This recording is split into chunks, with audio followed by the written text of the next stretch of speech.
Você lembra que antigamente, como é que a gente tirava foto? Quem lembra? A gente fazia o quê? Batia foto. Olha a expressão, gente. Batia foto. Eu disse essa expressão um dia desse, no meio de um monte de adolescentes, e disseram, que é isso, tia? Tirar foto, né? Então, era bater foto, uma máquina que recebia um filmezinho lá dentro, não é verdade? Um rolinho. E para que a gente soubesse do que estava lá dentro, se ficou bom ou não, a gente tinha que esperar quanto tempo, gente? 15 dias. Imagine, para ser revelada uma foto, não é? E hoje em dia a gente não precisa mais disso. E nem com o Senhor a gente precisa disso. Porque Deus revela o seu coração imediatamente. Só basta que você tenha comunhão com Ele. Amém? Então, diga aí para o seu irmão, Deus revela o seu coração. Você está preparado? Amém. Eu quero que você abra a sua Bíblia lá em 2 Coríntios, no capítulo 5 e no versículo 10. 2 Coríntios, capítulo 5, no versículo 10. Hoje a gente vai ler muita Bíblia, amém? Glória a Deus. Ainda bem que a gente tem o recurso da mídia ali para ajudar. 2 Coríntios, capítulo 5, versículo 10, diz assim, meus irmãos: pois todos nós devemos comparecer e ser revelados como somos perante o tribunal de Cristo. Você pode repetir isso comigo?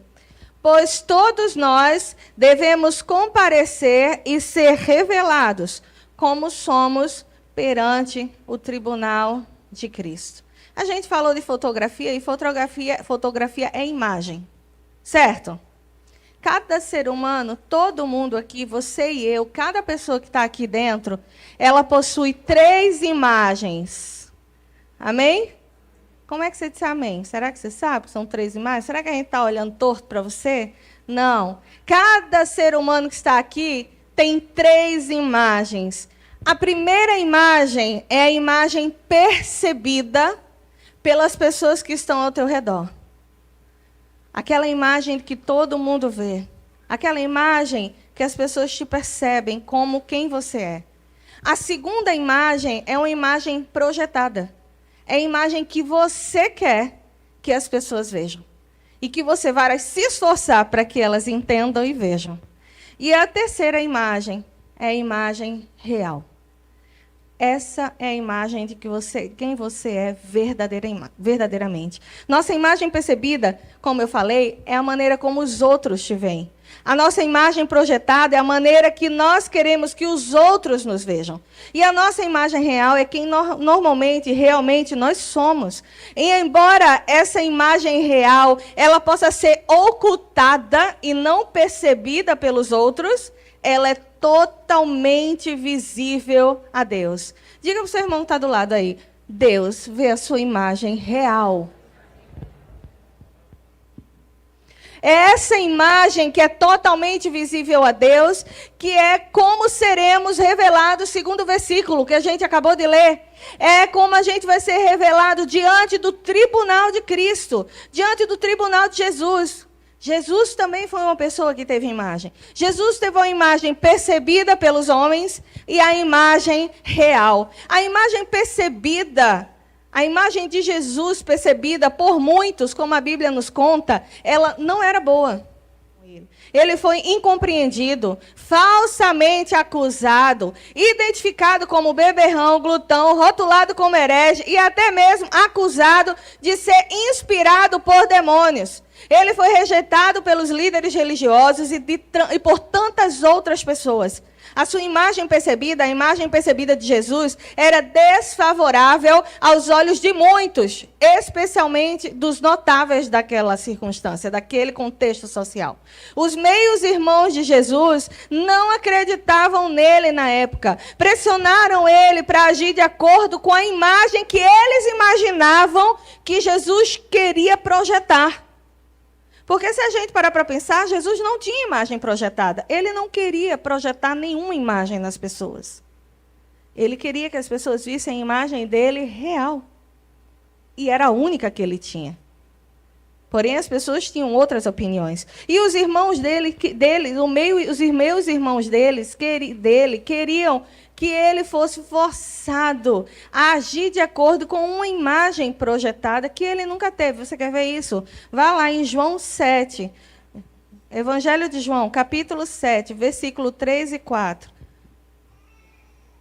Evangelho de João, capítulo 7, dos versículos 3 ao 4.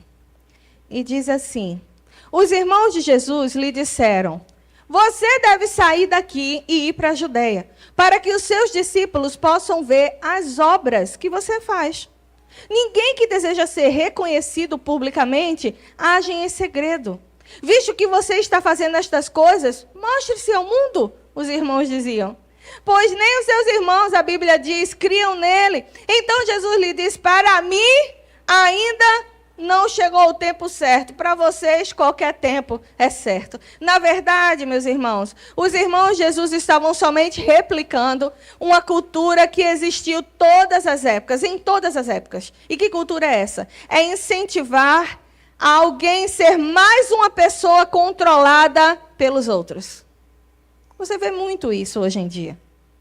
Você vê muito isso, pessoas sendo controladas pela percepção dos outros. Eu não vou fazer isso, porque fulano de tal pode perceber que eu sou desse jeito, ou pensar que eu sou desse jeito. E os irmãos de Jesus estavam o tempo todo forçando ele a fazer esse tipo de coisa. Eles tentaram colocar Jesus sobre esse cativeiro, sobre essa prisão, mas para o nosso mestre, a única imagem que interessava ele nesse mundo era a imagem real. Ele não queria saber dessa imagem percebida por outros, ele não queria projetar nenhuma imagem, ele queria que todos conhecessem a imagem real, e não foi a imagem percebida ou projetada que permaneceu, foi a imagem real, foi a imagem de um Deus que dividiu a história com a imagem real dele, amém? Enquanto Jesus estava na terra, ele rejeitou a autopromoção.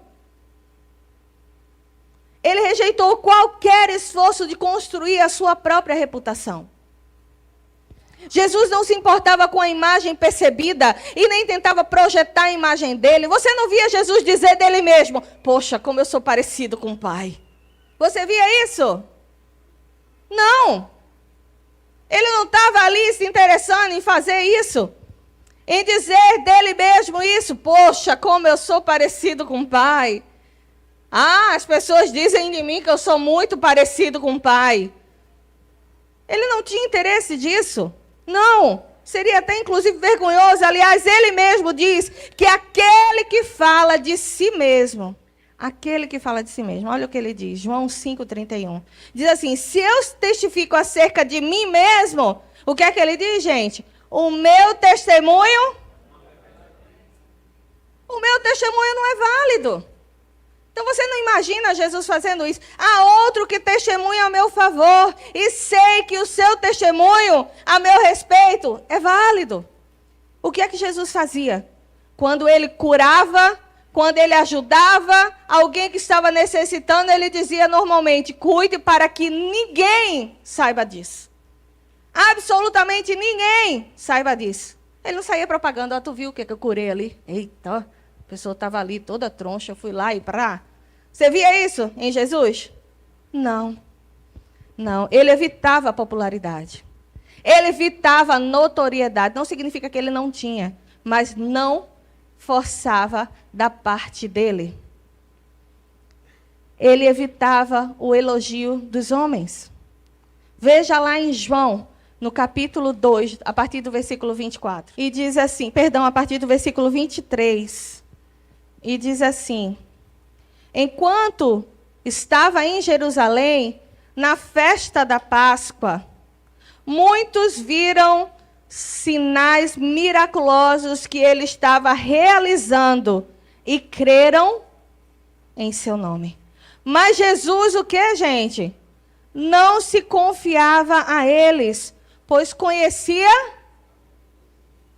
Olha que coisa interessante. Jesus não precisava, no versículo 25, de ninguém que lhe desse testemunho a respeito do homem, pois ele bem sabia o que havia no homem. Meus irmãos, se a gente ceder à pressão de dar lugar à nossa imagem percebida pelos outros, ou essa imagem projetada, aquilo que a gente quer que os outros pensem de nós, a gente vai cair na tentação de nos autopromover. E a autopromoção é uma atitude que é fruto de nossas motivações corrompidas. Você só vai fazer isso porque você quer curar, tampar um buraco na sua alma. Certamente, se a gente focar na nossa imagem percebida ou projetada, nós estaremos focando em nossa reputação, em nossos esforços, na nossa aparência, nos nossos títulos, na nossa popularidade, na nossa aceitação. E tudo isso para quê? Para encobrir muitas vezes nossas imperfeições, as nossas falhas. Não é a nossa imagem projetada ou percebida que será mostrada no dia do tribunal de Cristo. Será a nossa imagem real. E é essa imagem que vai demonstrar a nossa verdadeira motivação. Diga para o seu irmão que está do lado. No dia do tribunal do Senhor, é a nossa imagem real que vai ser vista. Portanto, meus irmãos, veja mesmo. Não é a nossa, como eu falei, a nossa imagem projetada ou percebida, mas a nossa imagem real. Veja lá em 1 Coríntios, no capítulo 4, abra aí sua Bíblia. 1 Coríntios, capítulo 4, versículo 5. Portanto, não julguem nada antes da hora devida. Esperem até que o Senhor venha. Olha o que diz aqui no versículo. Ele o quê? Diga com firmeza. Ele trará luz. Sobre o quê? Sobre o que está oculto nas trevas. E ele vai manifestar as intenções do coração. Nessa ocasião, cada um receberá de Deus a sua aprovação. Ou não. Quando ouvimos as expressões, por exemplo, oculto nas trevas e intenções do coração, eu não sei você, mas muitas vezes eu pensei, oculto nas trevas, então não tem nada a ver comigo, porque eu não estou nas trevas. Na verdade, quando Paulo fala oculto nas trevas, é aquilo, aquela motivação, aquela intenção, aquela atitude fundamentada no seu pensamento que está lá escondido no seu coração, no profundo da sua alma e que está sendo disfarçada por qualquer outra coisa. Ele está dizendo que Deus ele é capaz de ver. E são essas motivações ocultas que mostram a sua imagem real. Ele consegue ver. Ele consegue ver. Então, quando a gente escuta essa expressão, oculto nas trevas, e manifestar a intenção do coração, o que é que acontece conosco? Eu, pelo menos, sinto temor. Você sente temor, sim ou não? Eu sinto temor. Claro. Porque a gente não sabe se a gente está sendo tão honesto assim como a gente deveria, mas esse é um temor saudável. Porque esse temor que nós cristãos, pessoas salvas por Jesus, com o Espírito Santo dentro do coração, sentem, nos leva a focar no que realmente importa, na nossa imagem real. Em quem verdadeiramente somos. E hoje a gente vai conversar sobre um casal que estava mais preocupado com a imagem projetada e percebida do que com a sua própria imagem real. Eles estavam mais preocupados como que os outros percebiam eles dois, do que realmente o que eles eram. Não é? E a gente vai falar hoje sobre Ananias e Safira, amém? Então, eu sei que essa é uma história talvez muito conhecida. Quem conhece a história de Ananias e Safira, levanta a mão. Opa, tem mais gente aqui que não conhece. Gente, Ananias e Safira foi um casal que surgiu no início, né, apareceu na história da formação da primeira igreja. Assim que Jesus ressurgiu aos céus, a igreja foi se formando através dos discípulos, através de pessoas que estavam com eles se convertendo, e no meio deles apareceu um casal chamado Ananias e Safira. Todos nós, ou quase todos nós, temos um parecer sobre eles, porque é um caso muito pesado, sim ou não? É um caso pesadíssimo. Para quem conhece, quem já leu, sabe que é uma história pesada. Não é? No entanto, e a gente, claro, cada um de nós tem um parecer sobre aquela história. A gente, às vezes, até fica meio confuso. No treinamento de líderes, eu achei interessante que Jack disse, Shirley, inclusive até as pessoas que não têm Jesus, usam essa história de Ananias e Safira para falar mal de Deus. Quem já teve essa experiência de ouvir isso? Ah, injustiça, não é? Então, e não é, porque nosso Deus é um Deus justo. Mas a gente vai entender um pouquinho mais e a gente vai se aproximar um pouquinho mais de Ananias e Safira através desse estudo, amém? Então, o que eu quero oferecer para você aqui nessa noite é um outro prisma, é uma outra forma de você interpretar e entender a história de Ananias e Safira, entendendo não pela história em si mesma, mas pelo contexto de toda essa história, para a gente ver o que é que aconteceu com aquele casal. Será que aconteceu com aquele casal, né? E eu quero levar você lá em Atos, no capítulo 2, a partir do versículo 42. Atos 41, perdão. Atos capítulo 2, a partir do versículo 41. Os que aceitaram a mensagem foram batizados. E naquele dia houve um acréscimo de cerca de 3.000 pessoas. Eles eram os discípulos e as pessoas convertidas ao caminho, a Jesus. Eles se dedicavam ao ensino dos apóstolos e à comunhão do partir do pão e as orações.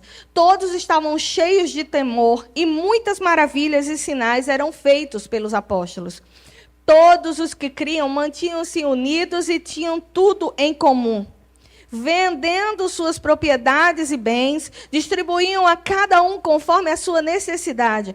Todos os dias continuavam a reunir-se no pátio do templo. Partiam o pão em suas casas e juntos participavam das refeições com alegria e sinceridade de coração, louvando a Deus e tendo a simpatia de todo o povo. E o Senhor lhes acrescentava todos os dias os que iam sendo salvos. Esse era o contexto da situação dos novos convertidos, daquela igreja ali do início de Atos. Nos dias que se seguiram, coisas, meus irmãos, ainda maiores aconteceram nessa igreja. No capítulo 3, por exemplo, a Bíblia relata que Pedro e João foram orar no templo. Quero fazer uma pausazinha aqui sobre orar no templo. A Bíblia nos conta no capítulo 3 que Pedro e João iriam orar aonde? No templo. Diga aí com convicção, no templo. Hoje a gente tem vivido um esfriamento desse processo. Um esfriamento da necessidade de juntos estarmos no templo orando. Porque a gente começou a divulgar histórias de que Deus não precisa de templos, e ele realmente não precisa. Mas ele quis instituir. Não foi ideia de homens, foi ideia de Deus, desde o início, quando ele trouxe a ideia do tabernáculo. E ele instituiu o culto a ele, não foi o homem a ele. Foi Deus que fez isso. Os apóstolos entendiam isso. E eles se reuniam no templo para orar. Hoje a gente tem negociado isso. Não, eu posso orar aqui em casa. Pode, você deve. Você deve orar 24 horas, todo o tempo, sem cessar, no Espírito. Mas você precisa estar junto com a igreja, o corpo de Cristo, orando. Amém? Esse é um ensinamento primordial, não pode ser mexido. E tem muita gente na sociedade mexendo. E a gente não pode fazer isso, a gente não pode ceder a esses pensamentos. A gente precisa se firmar naquilo que a Bíblia nos ensina. Amém? Então, no capítulo 3, a Bíblia relata que Pedro e João foram orar no templo. E lá chegando, eles encontraram um aleijado. Na porta do templo. Quem já ouviu essa história? Levanta a mão. Eles encontraram um aleijado na porta do templo. E o que foi que eles fizeram? Quando eles olharam aquele aleijado, eles disseram, ele estava ali pedindo esmolas na porta do templo há não sei quantos anos da vida dele. E Pedro não tinha nada na mão, não tinha nenhum dinheiro, não tinha comida, não tinha nada de benefício físico para dar a ele. Disse, eu não tenho nada, mas tudo que eu tenho, eu te dou, levanta. E aquele aleijado começou a andar. Então existiam coisas incríveis, só que esse grande milagre que foi feito através de Pedro e de João naquele momento trouxe muito problema para eles dois. Os dias que se seguem após esse milagre foram de muita turbulência. Pedro e João foram presos, meu gente. Eles foram presos pelo Sinédrio, mas eles não demoraram muito na cadeia, porque logo em seguida eles foram libertos. Por quê? Porque o Espírito Santo estava com eles. E eles tiveram ousadia e intrepidez de enfrentar o Sinédrio e testemunhar de Jesus Cristo ressurreto, poder para salvar e para curar. Foi isso que aconteceu. Era um ambiente de presença manifesta. Era um ambiente de glória revelada. Era um ambiente de sobrenatural, mas não porque as pessoas queriam mostrar uma imagem para os outros. É porque era. Deus estava com eles. E tendo ficado claro, então, para a gente aqui, qual era o contexto daquele momento, eu quero que você veja que o autor de Atos, ele reforça esse contexto novamente, nos versículos 31 a 37 do capítulo 4. Vai para o capítulo 4. No capítulo 4, a partir do versículo 31 e 37. Desculpa, Felipe, eu esqueci de dizer que eu estou usando a NVI, tá? Obrigada. Capítulo 4, a partir do versículo 31 até o 37, diz assim: depois de orarem, o que é que diz aí na Bíblia, gente? Na sua Bíblia? O que é que aconteceu? Tremeu o lugar. Será que foi porque teve um terremoto ali? Não. Foi a presença de Deus naquele lugar. Depois de orarem, tremeu o lugar em que estavam reunidos. Todos ficaram o quê? Cheios do Espírito Santo. E anunciavam corajosamente a palavra de Deus.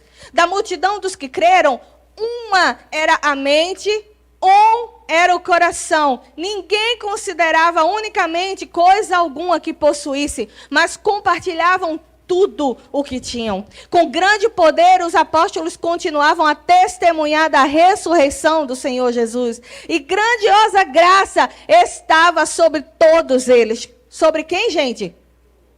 Diga aí com firmeza, sobre quem? Não era só sobre alguns. Era sobre todos eles. Não havia pessoas necessitadas entre eles, pois os que possuíam terras ou casas as vendiam e traziam o dinheiro da venda para fazer a divisão. E colocavam aos pés dos apóstolos o que distribuíam segundo a necessidade de cada um. Perceba aqui que mais uma vez o autor de Atos, reforça esse ambiente permeado de glória e de unidade. Permeado de verdade. Diga comigo, verdade. Era um ambiente permeado de verdade que havia sido implantado no coração daqueles que estavam seguindo o caminho, seguindo Jesus. Não havia espaço para outra coisa. Não havia espaço para outro pensamento. Não havia espaço para outra atitude. Mas então, de repente, nessa narrativa do capítulo 4, o autor de Atos fala de um levita. De uma hora para outra, ele fala de um levita. E fala da atitude extraordinária desse levita, que chamou a atenção de todos. Chamou tanta atenção que foi digno de ser registrado. Porque muitas coisas estavam acontecendo na igreja de Atos. E nem tudo conseguiu ser registrado. Somente aquelas coisas que o Espírito Santo encaminhou ele, o autor, a registrar. Foi registrado. Mas esse homem aqui, esse levita, o que ele fez, foi registrado. E eu quero compartilhar com vocês aqui para a gente pensar juntos. No versículo 36, desse mesmo capítulo 4 de Atos, diz assim: José, um levita de Chipre, a quem os apóstolos deram o nome de Barnabé, que significa encorajador. Vendeu um campo que possuía, trouxe o dinheiro e colocou aos pés dos apóstolos. Continuando, antes da gente continuar, deixa eu dizer uma coisa para você. Naquela época, Chipre era uma cidade extraordinariamente bem vista, rica e bem colocada socialmente e comercialmente. Quem tinha um terreno em Chipre era como quem tem um terreno no Paiva. A gente estava brincando aqui que a gente tem Jailson, que é um corretor, né, aqui na igreja. E eu disse assim, Jailson, aí, um terreno de 500 metros no pai, vale quanto? Aí ele deu aí não sei quantos milhões de avaliação. Era mais ou menos assim. Chipre, quem tinha um terreno lá, era quem tinha condições financeiras. Não era para quem queria. Era para quem não era para quem queria, era para quem podia. Para quem realmente tinha. E foi vendido esse terreno. Eu creio que essa oferta deve ter sido uma oferta tão generosa que deu para fazer continuidade ao ministério. E talvez por isso também foi registrado. Porque deve ter sido um sacrifício real da parte de José, chamado e conhecido como Barnabé. Segue a história no capítulo 5 e diz assim, um homem chamado Ananias, juntamente com Safira, sua mulher, também vendeu uma propriedade. Ele reteve parte do dinheiro para si. Sabendo disso, também sua mulher. E o restante levou e colocou aos pés dos apóstolos. Então perguntou Pedro, Ananias, como você permitiu que Satanás enchesse o seu coração, ao ponto de você mentir ao Espírito Santo e guardar para si uma parte do dinheiro que recebeu da propriedade? Esse terreno não lhe pertencia? E depois de vendido, não estava em seu poder? O que levou você a pensar em fazer tal coisa? Você não mentiu a homens. Você mentiu a Deus. Ouvindo isso, Ananias caiu e morreu. Grande temor apoderou-se de todos que ouviram o que tinha acontecido. Imagine daqueles que testemunharam. Então os moços vieram, envolveram o corpo de Ananias e levaram ele para fora e sepultaram Ananias. Cerca de 3 horas mais tarde, entrou sua mulher sem saber o que havia acontecido. E Pedro perguntou a ela, diga-me, foi esse o preço que vocês conseguiram pela propriedade? E respondeu ela, sim, foi esse mesmo. Pedro lhe disse, por que vocês entraram em acordo para tentar o Espírito do Senhor? Veja, estão à porta os pés dos que sepultaram seu marido e eles a levarão também. E naquele mesmo instante caiu aos pés dele e morreu. Então os moços entraram e encontraram a ela morta. Levaram-na e sepultaram-na ao lado do seu marido. Durante anos, meus irmãos, eu não sei como é que você pensou sobre essa história, mas durante anos eu fiquei pensando sobre a atitude de Ananias e Safira. Porque é intrigante, não é verdade, professor Marcelo? É intrigante. É de dar um temor no coração gigantesco. O porquê que eles fizeram isso? Eu imaginei 1000 possibilidades. Porque a gente lê o contexto do que estava acontecendo ali. Por que Ananias e Safira decidiram fazer isso? Então, eu quero que você agora, nesse momento, que estamos com um assombro santo aqui, ó, chega, está todo mundo assim, ó. A gente vai conversar, né, com mais 3 amigos aí do lado e a gente vai perguntar qual a opinião deles. Por que será que Ananias e Safira fizeram isso? Pergunte aí, tente aí pesquisar. Meus irmãos, eu vou compartilhar aqui com você o que é que eu pensei, nas várias opções que eu pensei. Primeiro, eu pensei que havia sido culpa de Satanás. Afinal, a gente culpa ele por tudo nessa terra, não é verdade? Tudo que é ruim é a ordem dele, ué. Deve ter sido ele, aquele maligno que colocou isso no coração de Ananias e Safira, soprou, impulsionou e deu um chute neles assim, vai, para morrer. Eu pensei, foi o Satanás. No entanto, eu me lembrei que a Bíblia nos ensina algo a respeito da tentação. Sim, a Bíblia diz que Satanás ele está ao nosso derredor. Como que querendo tragar a gente, não é verdade? Mas a Bíblia diz que Deus está ao nosso redor, amém ou não amém? Nos protegendo. E Deus tem um ensinamento na Bíblia sobre tentação, porque tudo que Satanás pode fazer comigo e com você, cristãos, viu? Se você ainda não decidiu, não entregou a sua vida para Jesus, aí você não tem o Senhor, não tem o selo do Espírito Santo no seu coração. E essa proteção para os filhos ainda não está sobre você. Mas sobre os filhos de Deus, existe um selo de proteção. E tudo que Satanás pode fazer é jogar uma tentação sobre os filhos de Deus. E olha o que ele diz sobre tentação. Jesus diz sobre tentação lá em Tiago, capítulo 1, no versículo 13 ao 17. Sim. Quando alguém for tentado, jamais deverá dizer, estou sendo tentado por Deus. Não. Pois Deus não pode ser tentado pelo mal e a ninguém tenta. Cada um, porém, é tentado pela própria cobiça, sendo por ela arrastado e seduzido. Então a cobiça, tendo engravidado, dá à luz ao pecado, e o pecado, após ter se consumado, gera a morte. Meus amados irmãos, não se deixem enganar. Toda boa dádiva e todo dom perfeito vem de Deus, do alto, descendo do Pai das luzes, que não muda como sombras inconstantes. Então, não foi Satanás que fez eles fazerem isso. A Bíblia narra lá em Gênesis, e eu acho isso muito interessante, interessante para a gente aprender, tá, gente? Não interessante o resultado foi terrível. Quando Eva estava lá no jardim do Éden, a Bíblia relata que a serpente, Satanás, ele estava observando Eva. E muitas vezes a gente lê essa passagem e a gente pensa que a serpente passou assim, né, de repente, lá no jardim. Aí olhou e disse, opa, está dando sopa, deixa eu ir lá. Sopra a tentação dela. Não.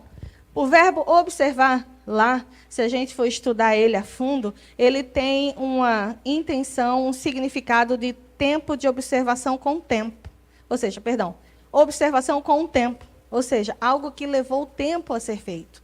Quando Satanás ele observa a mim e a você, ele não dá um relance assim, olha e diz assim, opa, estou vendo que o irmão está aqui com essa blusa roxa, eu vou chegar ali e vou dar-lhe um prá nele. Irmão, que blusa... Não, ele não faz isso. Ele observa para enxergar em você as suas debilidades.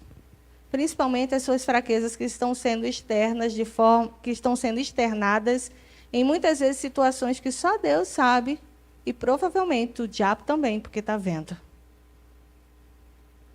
Então, quando eu li isso, eu disse, não, então não foi culpa do diabo, não foi eles que forçaram, fizeram isso daí, não. Não dá não para ter sido ele. Ele pode ter tentado, mas forçado, fazer por eles de jeito nenhum.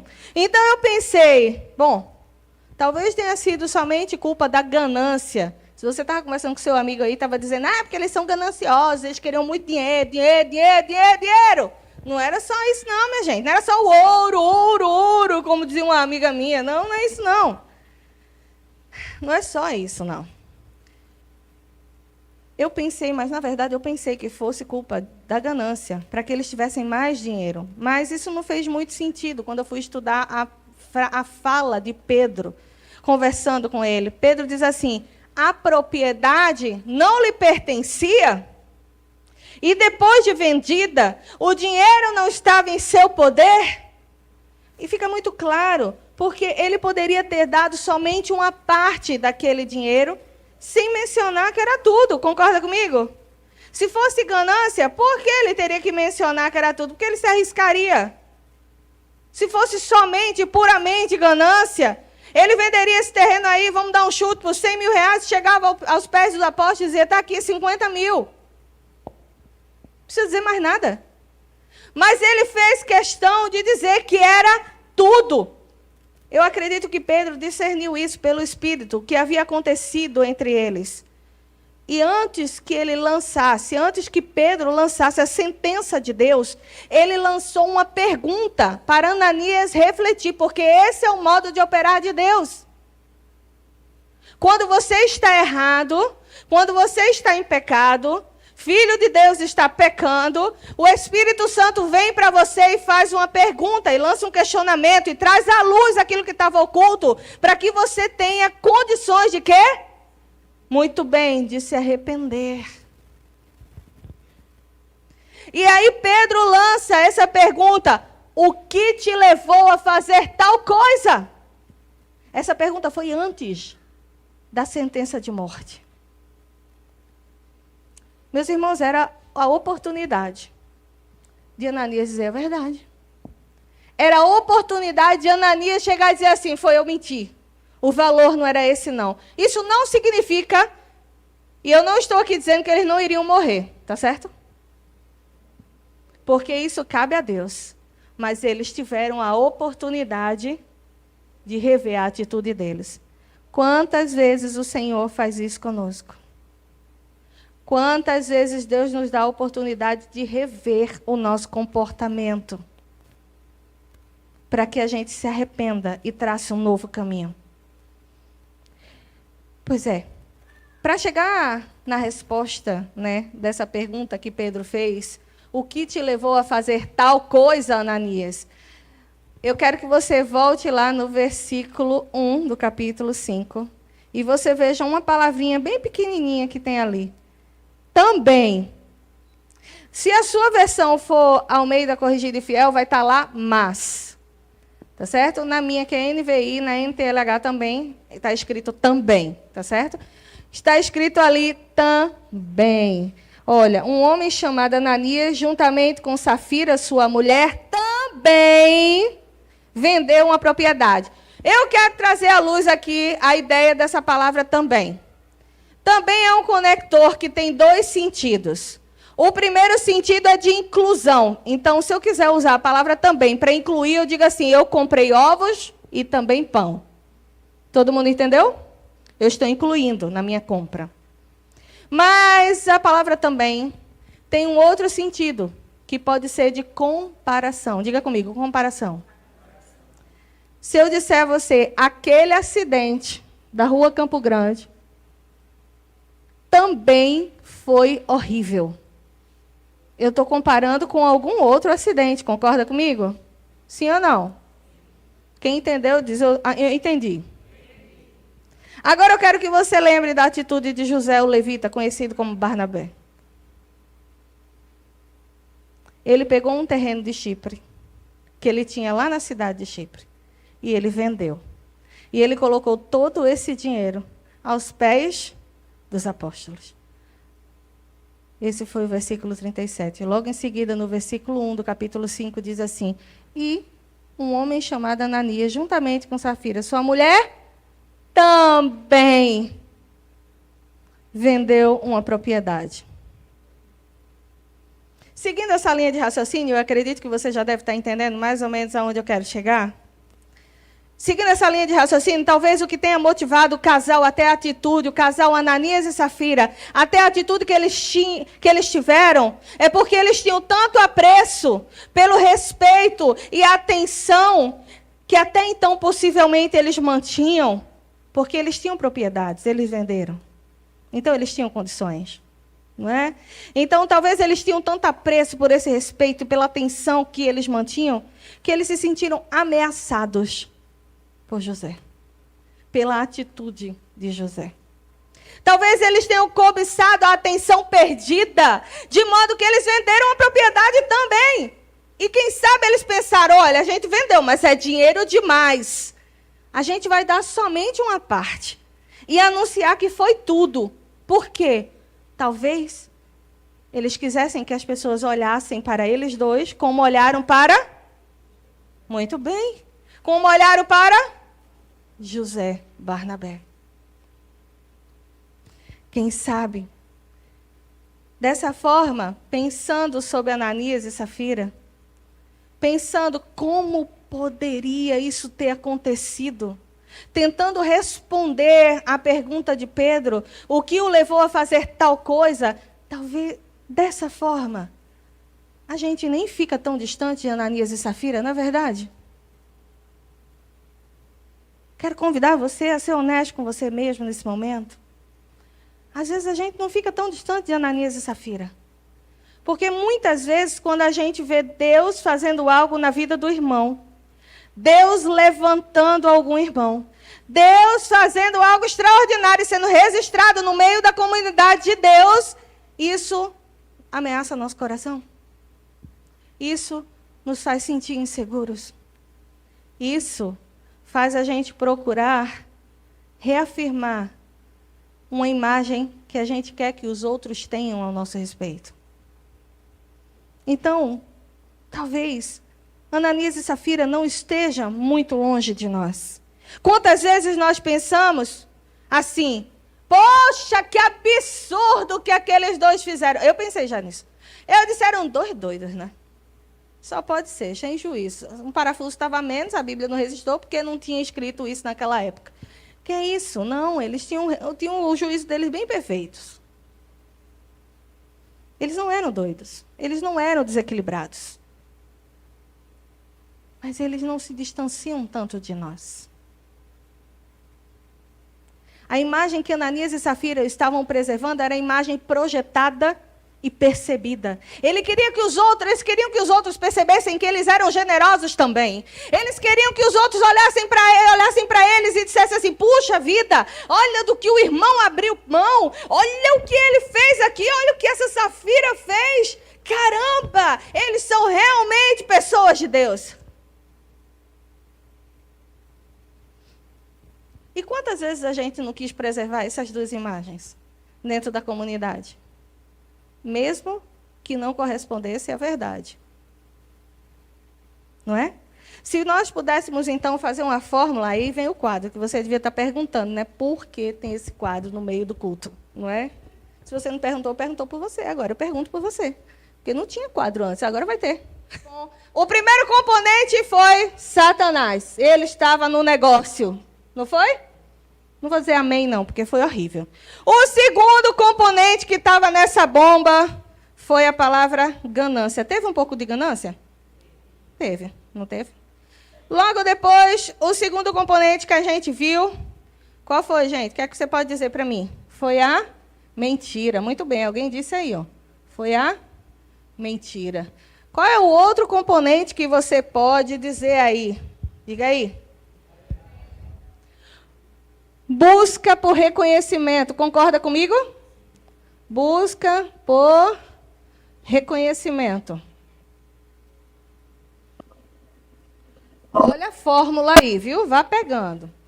Então, Satanás comandando, enchendo o coração, ganância, mentira, busca por reconhecimento e um elemento que eu quero que você preste muito bem atenção, porque esse é o tema que Deus entregou para nós líderes neste ano. E a gente tem tentado levar isso com muita responsabilidade. Nós temos orado para que cada líder aqui consiga entender a profundidade dessa palavra. O que aconteceu aqui, esse quinto elemento? Exatamente, falta de temor. Falta de temor a Deus. A falta de temor estava presente. O que é que aconteceu? Aconteceu é que eles pensaram que Deus não estava vendo. Que eles poderiam fazer aquilo dali. E Deus não estava vendo. E você pode se questionar como, né? Lembra, a gente acabou de ler aquele contexto. Como é que eles podem ter pensado que Deus não estava vendo e não estava vendo o que estava acontecendo naquele momento? A resposta é muito simples, meus irmãos. A resposta é simples, não é complexa não para essa pergunta. A resposta é que a falta de temor, ela diminui a nossa capacidade de perceber Deus e a nós mesmos. Quando você não teme a Deus, quando você não obedece a Deus, quando você não tem apreço pela palavra e pela presença de Deus, quando você não tem esse temor santo que a palavra fala, você deixa de perceber Deus. E você começa a ser enganado por qualquer vento de doutrina. Ah, nesse lugar aqui tem Deus. Só tinha música e indução neurológica lá. Psicológica. Ah, estava bombando, ó.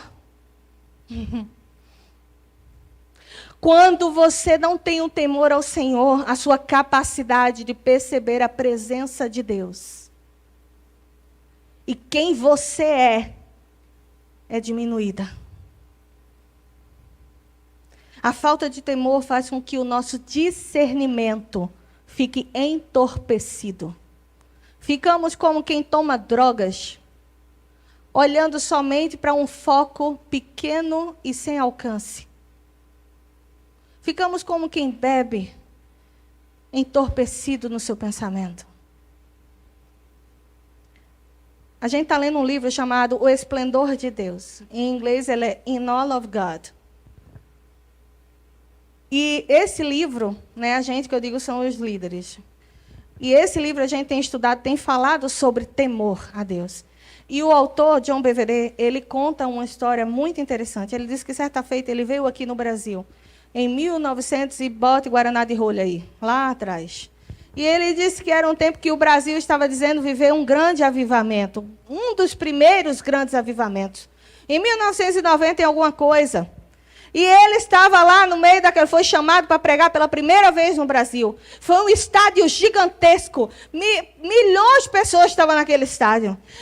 Todos eles tinham ido lá para adorar o Senhor. Um grande grupo de louvor renomado no Brasil estava lá conduzindo a adoração. E quando ele chegou lá naquele lugar, as pessoas estavam lá cantando, né? O grupo estava lá ministrando. E ele, quando chegou, o crente que ele ia ser impactado por uma presença que não dava para ficar de pé. Como diz a palavra, quando ele chegou lá, ele olhou e ele viu um grande vazio espiritual.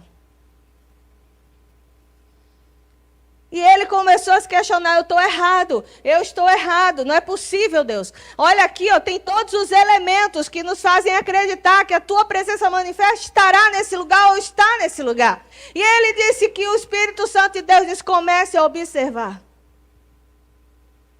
E ele começou a observar. E ele começou a ver o quê? As pessoas no meio da adoração, conversando, olhando nos celulares que já existiam naquela época. Eles estavam indo para as barraquinhas que estavam por lá vendendo coisas. Eles estavam lá lendo qualquer outra coisa, olhando dentro da bolsa, tinha mulheres se maquiando, tinha qualquer coisa, menos um temor pela presença.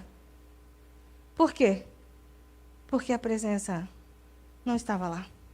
E ele veio para pregar uma palavra sobre avivamento. Aí ele disse, e agora? Aí Deus disse, você não vai pregar sobre avivamento, você vai pregar sobre o temor. E você vai começar chamando a atenção do povo para que haja temor. É sobre isso que nós estamos estudando, nos líderes. Sobre o temor. Então a questão não foi somente aqui, voltando para Ananias e Safira. A questão não foi somente a motivação por trás do ato, o desejo, né? A questão não foi somente, o ato em si. A questão foi a motivação por trás do ato. Aquilo que não estava presente no ato, a falta de temor. O desejo do casal de ser observado, de ser admirado. A preocupação com a imagem percebida e projetada. E os frutos do que aquilo produziria. E aí, quando a gente olha para essa atitude de Ananias e Safira, preocupados com a imagem projetada, com a imagem percebida, de como que as pessoas vão bem falar deles ali naquela sociedade, a gente lembra do que Jesus ensinou sobre hipocrisia. Diga comigo, hipocrisia. E por falar em hipocrisia, eu quero que você abra a sua Bíblia no capítulo de Lucas, no capítulo 12, a partir do versículo 1.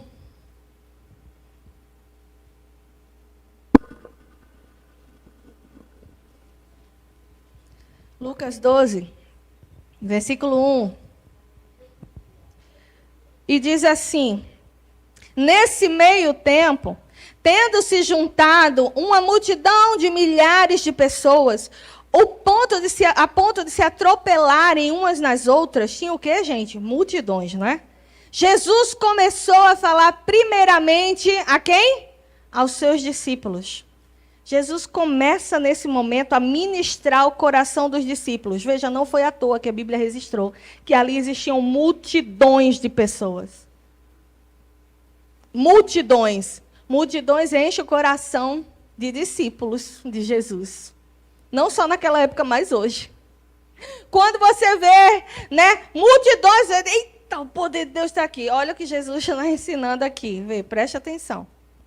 Ele diz assim, então, ele começa primeiramente a falar aos seus discípulos dizendo, tenham cuidado com o fermento dos fariseus, que é a hipocrisia. Não há nada escondido que não venha a ser descoberto, ou oculto que não venha a ser conhecido. Agora eu quero que você tire um tempinho aí para conversar com um amigo do outro lado, para esse outro amigo não ficar com raiva, ele se sentiu desprezado, né? Então você vai conversar com um amigo do outro lado, tá certo? E você vai tentar encontrar, não é em você não, você vai tentar elencar junto com ele atitudes que podem representar hipocrisia no meio da nossa sociedade, seja no trabalho, seja na família, seja na igreja, seja onde for. Certa feita eu vi uma pastora contar uma história, disse que uma esposa...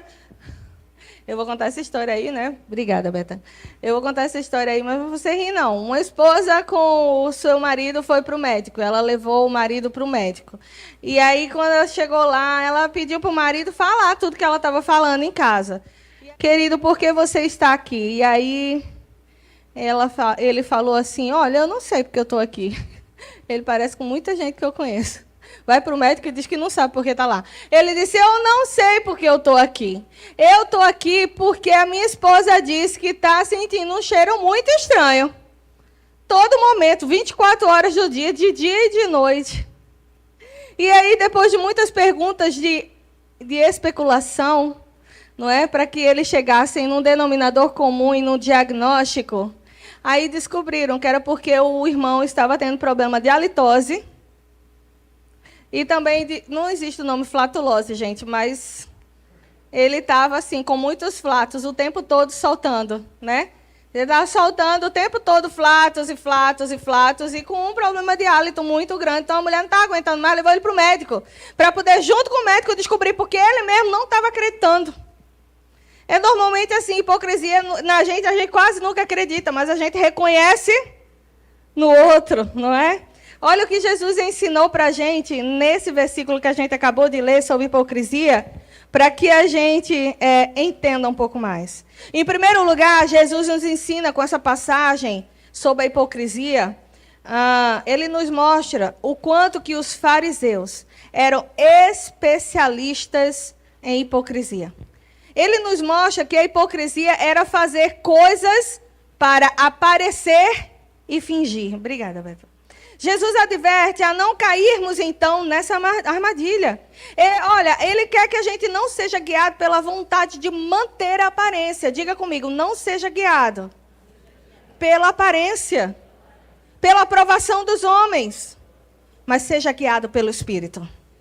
Olhe para o seu irmão e diga, seja guiado pelo Espírito. Quem está comigo diz amém. Quem está recebendo diz glória a Deus. Aleluia. Em segundo lugar, Jesus nos mostra o quanto que a hipocrisia pode se espalhar rápido. E aí eu quero contar uma coisa para vocês, que eu fui fazer uma experiência ali com os líderes. Eu fui pegar fermento, gente. Foi uma experiência falida. Eu já deveria ter sabido disso, porque eu sou péssima em química, então eu não ia acertar as quantidades. Mas aí Jesus faz essa comparação. Ele diz que a hipocrisia é o fermento. Por quê? Porque o fermento, quando ele está em contato com a natureza correta, com um produto orgânico que somos nós, ele vai crescer, fazer crescer, se espalhar e contagiar outros. Então a sua hipocrisia ou a minha hipocrisia, ela não para em nós. Ela cresce à vista de todos e ela contagia outras pessoas. E a terceira coisa que Jesus quis ensinar. Jesus compara a hipocrisia a algo invisível aos olhos. A história do esposo, não é? E da esposa. É invisível aos olhos, mas de alguma forma vai ser exposta. Foi exposta pelo médico. Não é? Vai ser exposta. Isso não é uma possibilidade. Tem gente que erra, que é hipócrita, que mente, que faz fofoca, que faz isso, aquilo, outro, ainda diz assim, está repreendido em nome de Jesus, ninguém vai saber. Você está rindo porque você já passou por essa oração. Não é? Como pode? Jesus disse que vai ser exposto. Diga para o seu irmão que está do lado, vai ser exposto, meu irmão. Não tem nada em oculto que não venha a ser descoberto. Pode não ser agora, pode ser anos depois, mas vai ser exposto. É uma promessa, não é? Uma constatação do Senhor da glória. É uma constatação. Para deixar ainda mais esse ensinamento sobre hipocrisia mais estabelecido nas nossas mentes, Jesus começa a advertência nos versos seguintes, desse capítulo 4 de Lucas. Capítulo 12 de Lucas. Ele diz assim no versículo 3, o que vocês disseram nas trevas, ali escondidinho, na calada da noite ou na calada do WhatsApp, ou na calada do encontro com os ditos melhores amigos, sabe? O que vocês disseram nas trevas vai ser ouvido à luz. Amém ou não amém? E o que vocês sussurraram aos ouvidos dentro da casa será proclamado nos telhados. Eu lhes digo, meus amigos, não tenham medo dos que matam o corpo e depois nada mais podem fazer. Mas eu lhes mostrarei, diz Jesus, a quem vocês devem temer. Temam aquele que depois de matar o corpo, tem o poder de lançar no inferno. Sim, eu lhes digo, a esse vocês devem temer. Quem é esse? Quem é esse, igreja? A esse nós temos que temer. Jesus nos diz então ainda que a hipocrisia, ela tem consequências eternas. Diga aí para o seu irmão que está do lado, a hipocrisia tem consequência eterna. Ela tem consequência eterna. A hipocrisia, segundo o que Jesus ensinou aqui, é uma prisão emocional. Então não pense que você está sendo safo. A gente não pode pensar que estamos sendo safos. Que estamos tendo somente um julgamento constatatório. Não. A hipocrisia é uma prisão emocional. Por quê? Porque é algo que aprisiona você e a mim, a pessoas, ao temor das pessoas. Porque sim, porque quem é hipócrita sempre tem medo de ser descoberto, sim ou não? Então você vai temer pessoas. E você está aprisionado. Jesus ainda nos diz isso.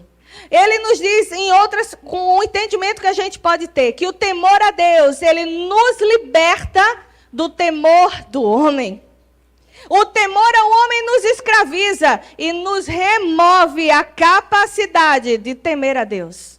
Porque na hora que você começa a temer o homem, você não consegue mais voltar os seus olhos para Deus. Certa vez eu saí com uma amiga que ela tem um certo poder aquisitivo. E a gente conversando, ela disse assim para mim, engraçado, outras pessoas não falam nada ruim para mim.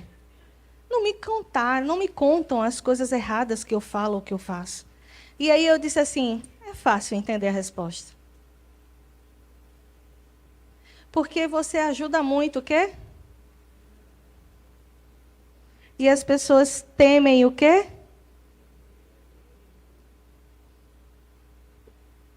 O temor ao homem escraviza o ser humano. Agora, o temor a Deus liberta. Diga, o temor a Deus nos liberta. Amém? Você pode até dizer, meu irmão, olha, eu não temo a Deus, não. Eu não temo a homens, não. Mas se em algum momento você quis preservar a sua imagem projetada, ou a imagem percebida, mais do que tudo, se você gastou seus esforços para isso, significa que você está preso à hipocrisia e à aprovação dos homens. Você pode até dizer isso, mas é claro o que acontece com a atitude. A verdade nua e crua é que, primeiramente, nenhuma motivação ou intenção pode ser escondida de Deus. E, em segundo lugar, ela acabará sendo revelada e, se não arrependida, pode nos causar consequências eternas. Meus queridos irmãos, a gente pode mover uma multidão com uma grande mensagem do Evangelho, mas interiormente nós estarmos motivados por uma ambição egoísta. Meus irmãos, a gente pode dar ofertas enormes aos pobres ou à igreja, mas fazer isso destituídos de amor. Meus irmãos, a gente pode conduzir as pessoas à adoração, mas abrigar uma intenção oculta da gente ser conhecido, reconhecido ou, quem sabe, famoso. Podemos ser gentis nas nossas interações, mas interiormente analisar e criticar pra caramba nas costas os outros. A gente pode afirmar nossa tristeza por um pastor, coitado, que perdeu o seu ministério, mas no nosso coração está dizendo, bem feito.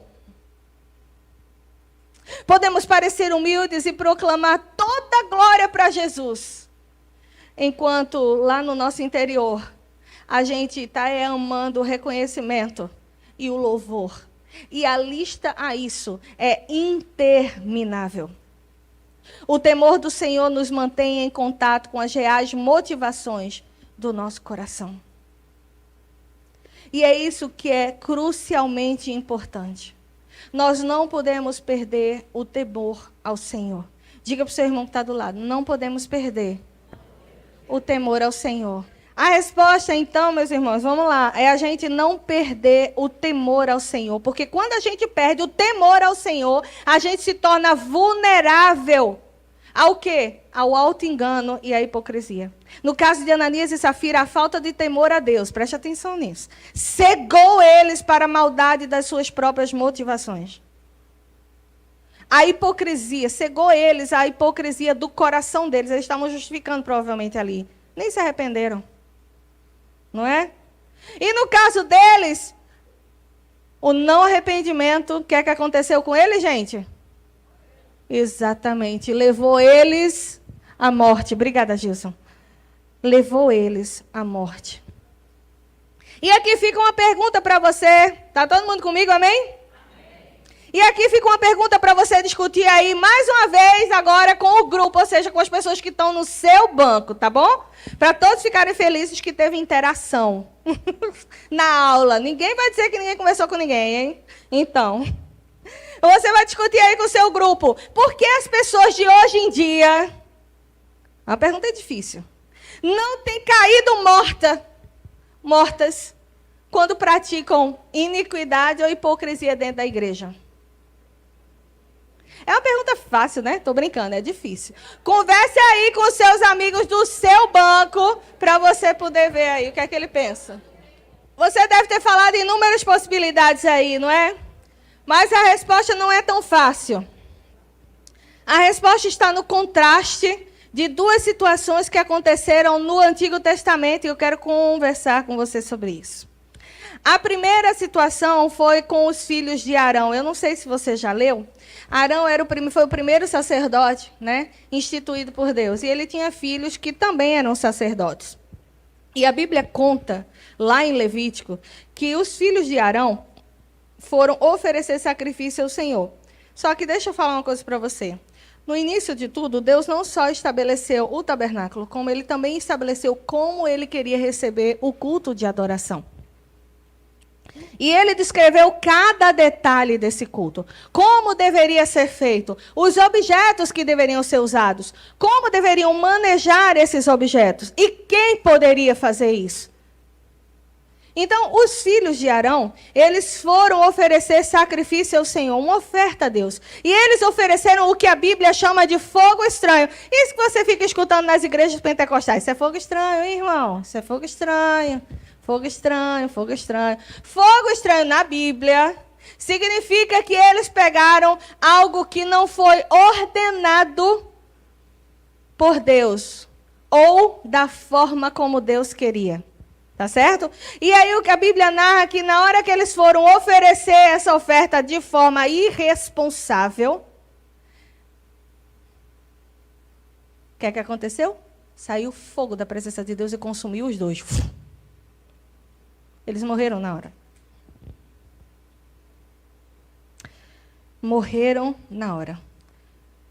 Imediatamente. A outra história está lá em Samuel, onde, com quem? com os filhos de Eli. Eli foi outro sacerdote de Deus, que fazia o culto e as ofertas diante do Senhor. E ele tinha 2 filhos, que a Bíblia diz que eram filhos de Belial, ou seja, filhos de Satanás. E eles estavam não somente fazendo coisa imunda, estavam adulterando com mulheres na tenda, perto da tenda, próxima à porta da tenda do tabernáculo. Eles estavam também roubando as ofertas entregues pelo povo, antes delas serem consumidas. Então a pessoa ia lá levando lá a oferta para consumir pelo pecado, por isso, pelo aquilo outro, e eles iam lá, mandavam a pessoa enfiar um garfo, engraçado, que eu falei com o Nilmar hoje. A Bíblia diz que mandava enfiar um garfo de 3 dentes, era o Satanás mesmo, né? O tridente. Aí eles enfiavam um garfo de 3 dentes e retiravam antes que a oferta fosse oferecida ao Senhor. Porém, apesar de estarem fazendo tudo isso, eles não morreram. Aí você diz assim para o seu irmão, como é que pode isso? Diga aí para o seu irmão, como é que pode?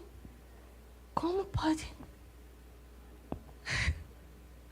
Os filhos de Arão foram consumidos.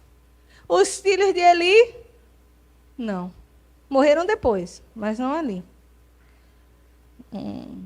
Eu quero que você veja lá em Levíticos, no capítulo 10, no versículo 3. Calma aí, que a complicação está acontecendo, mas a solução vai vir também, amém? Levíticos 10, no versículo 3.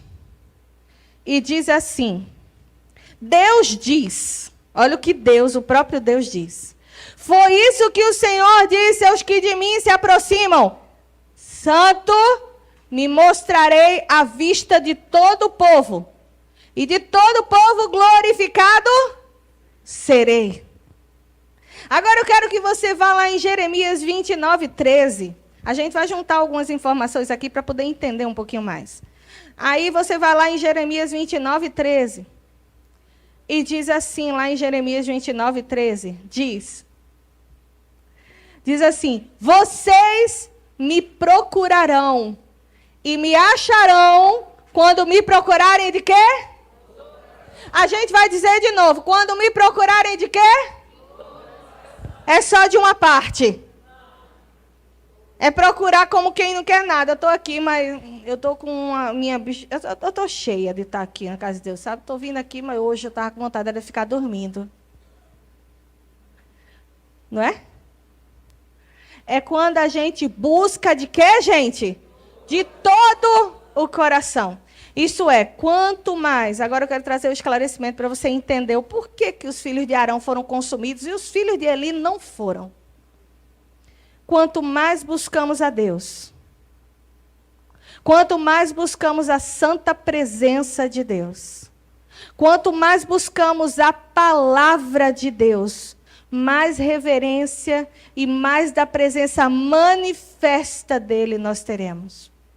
E onde a presença manifesta de Deus está, a justiça existe rapidamente. A manifestação imediata da justiça de Deus acontece.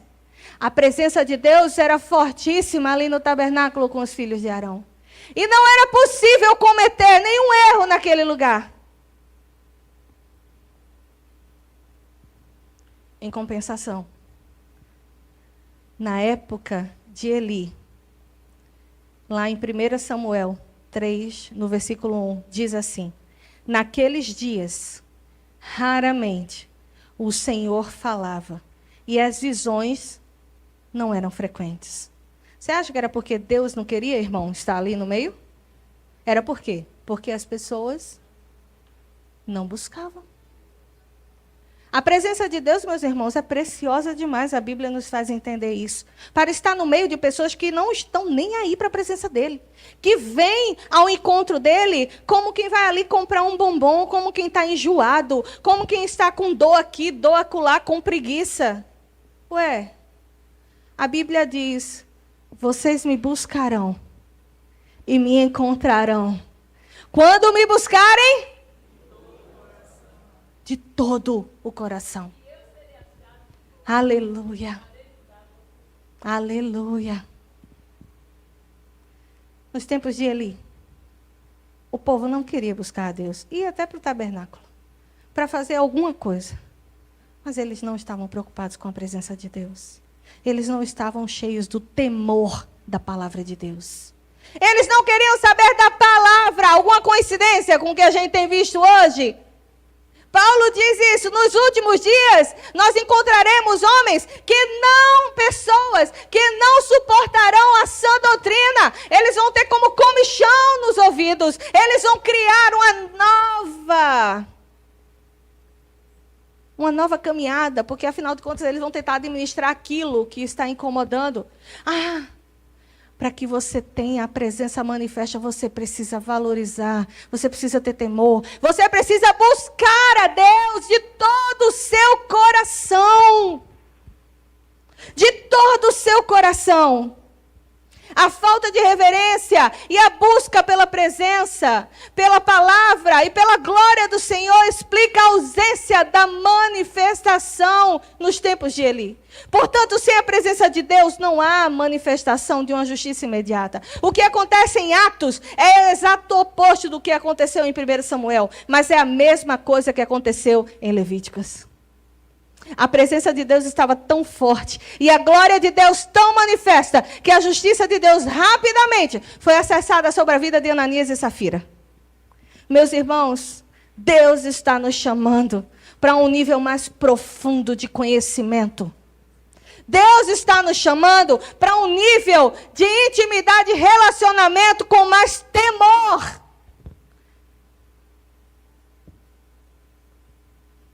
A grande pergunta é: você está preparado? Você quer isso?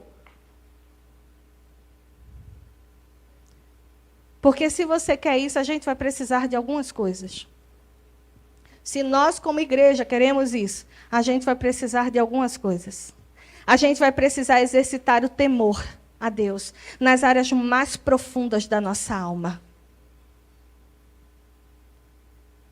Não somente nas atitudes externas. Eu faço o meu trabalho aqui na igreja. Pois é, mas o seu coração está como, querido? As áreas ocultas, trevóticas, como Jesus falou.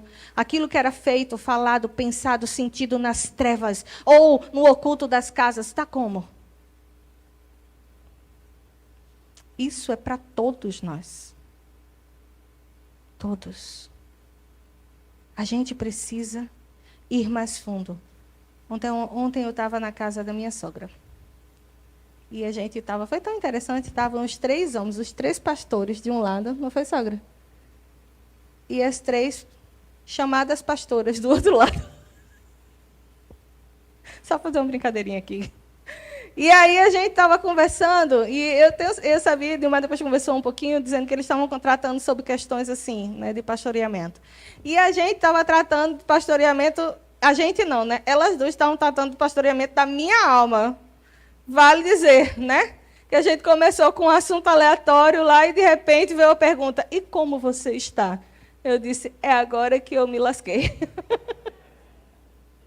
Porém, eu não vou mentir. Aí a gente começou a conversar e foi tão interessante porque a imagem que eu vi, né, e que eu ouvi essa expressão também, é tirar carrapicho. Quem já teve a experiência de ser grudado os carrapichos no sapato, na meia, na calça ou na roupa? Levanta a tua mão aí, se tu teve experiência com carrapicho. É terrível. É terrível porque ele gruda. E quando você vai tentar limpar, ele fura. Ele te fere. É exatamente isso a proposta de Jesus nesses últimos dias. Ele quer tirar esses carrapichos da nossa alma, do nosso coração. O que é que você vai dizer? Não, tira não, deixa aqui que eu passo depois um produto. Se a gente quer viver a manifestação da presença de Deus, aquilo que a igreja de Atos viveu, a gente precisa exercitar o temor nas áreas mais profundas da nossa alma. Deixar Jesus tirar esses carrapichos e parar com hipocrisia e dizer: tira mesmo. Realmente tem muito problema aqui. Foi o que Yuri ministrou aqui na palavra. Quando a gente começou a cantar: então liberta-me de mim. Eu quero ser a sua casa. Se você estiver aqui, eu sei, eu venço o pecado.